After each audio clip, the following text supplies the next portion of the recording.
други изпълнения на гости в концерта на Мими Иванова. Следващите 3 песни, които ще чуете, са написани от Развигор Попов и са от репертуара на Мими Иванова. Те са печелили различни награди на много конкурси. Първата от тях е "Горчива чаша".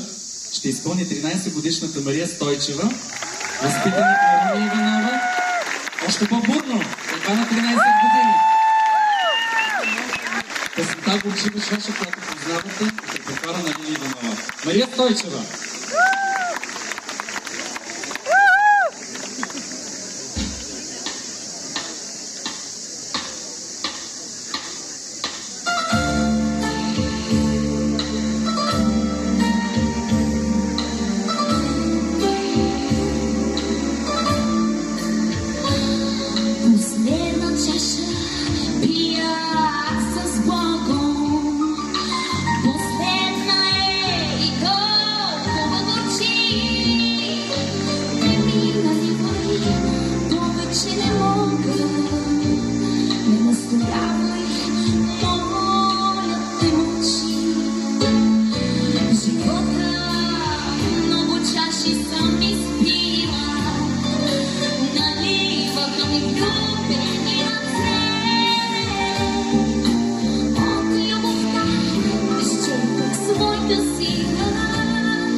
Мария Стойчева.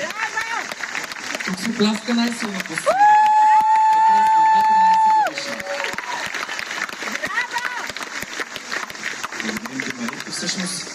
Всъщност, може би... Да, точно така. Те си знаят, те са професионалисти. А тази малка кукла, още преди да обявя тук, бурно аплодирайте, едва на 10 години, Леда Борисова, също възпитаник на Art Center.